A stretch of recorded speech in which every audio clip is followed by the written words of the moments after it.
Videocast number 115, Choosing a Troop. While a Weeblo Scout, to earn the Hour of Light, a Scout must complete the Scouting Adventure.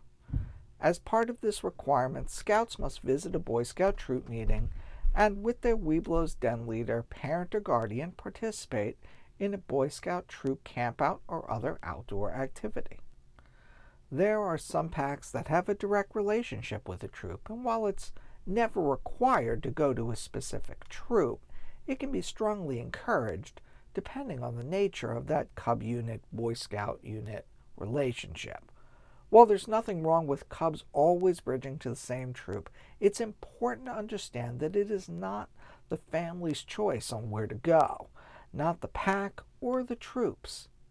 When I was Cub Master and also my 2 tours as Weeblo's den leader, I would encourage Scouts to visit multiple local troops to make sure they were choosing a place that was right for them.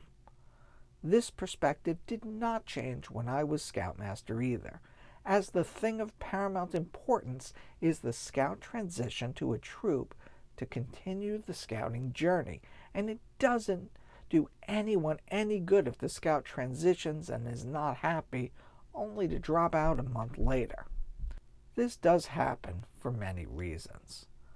The Cub and Boy Scouting program are very different, and some Cubs don't want to make that transition. Most often, Cubs move as a pack of lemmings and all transition to one troop together. This is okay, at least they're together in unfamiliar surroundings. This only works, however, if they all get along in the first place. If not, as I mentioned, there's no reason they can't go to another troop alone. Our troop has been the recipient on both ends, getting the entire Weeblo's Den and getting one-offs from Scouts from other packs in the local area. But what should we be looking for in a troop? There are 3 basic things. First, the adult leaders. Watch how they interact with the current Scouts. Don't be too concerned with how they act with your boys or girls. While this is important, it's not critical as how they interact with those in the troop. Remember, you have just foisted a pack of wild dogs on them, so your Cubs may not be the most well-behaved. Secondly, look at the boys in charge. Are the boys actually in charge? They should be. Do they have a program going on, or are they just sitting around? Different troops have different ways of running a program. If your Scout has lots of energy and the main thing that this troop does is reading out of the book, it might be worth looking to another troop.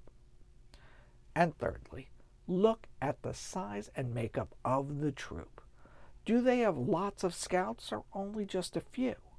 Do they have lots of older Scouts and very few younger Scouts? Less Scouts can mean more opportunity for leadership, but it can also mean there are less Scouts to run the troop properly. More Scouts can make it more difficult to gain leadership experience, as more of the positions of responsibility will be held by older boys. The good thing about more boys, however, is you have more opportunity for trips and events, and on any given trip you get about 50 to 60% of the troop attending. A troop of 10 boys means you have 1, maybe 2 patrols, which can limit you for troop-centered activities. There can also be personal reasons not to join one troop or another, as not all boys get along, or the location, meeting day, or time might be inconvenient. Also, some troops may be largely one religion or culture. While religion or culture shouldn't be a reason not to join a troop, the results of the culture might not fit in with your Scout's schedule or dietary requirements. For example, Jewish religious troops may not camp on Fridays and Saturday morning, opting for Saturday night to Sunday night campouts, and Scouts may be involved in sports on Sunday mornings. A troop with predominantly Islamic Scouts may opt for no pork products, or the troop might be primarily vegan. If your scout is a very picky eater, this might be something to consider. The point is, ask questions as part of your investigation process. Take what you like, leave the rest. As we say in Woodbadge, feedback is a gift. Leave yours below in the comments with all the hope we can learn together. I'm Scoutmaster Dave, and this was Choosing a Troop.